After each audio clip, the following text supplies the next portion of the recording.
First of all, the Trump administration, we're going to talk about President Trump, for days, including the weekend, they were on a trash the press strategy.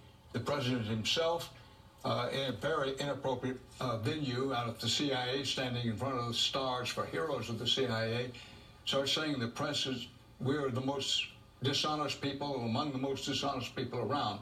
And followed up by the very unfortunate, I would say outrageous performance of the new press secretary, Spicer, coming out, delivering what can only be classified as a lie, and then moving out of the room.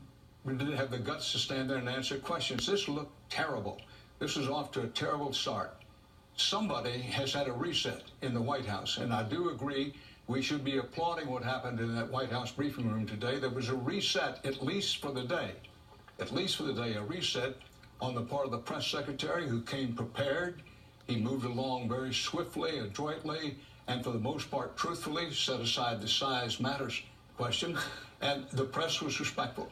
This is what we, the people of the United States, expect in a press briefing. We will see how long this reset holds. I'm hoping that it holds straight through. The new press secretary said, you know, I will never lie to you. That's good.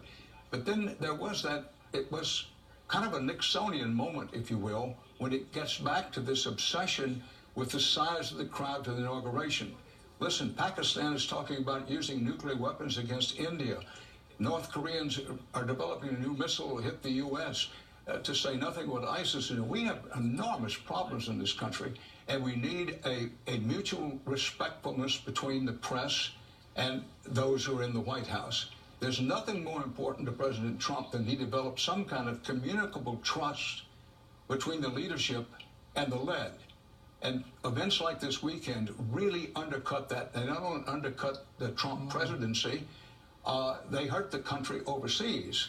And so we can only hope that we have more press briefings like today and have zero like we had over the weekend. And what President Trump himself does, if he personally continues this trash the press strategy, it'll not only be bad for him, it'll be bad for journalism and bad for the country.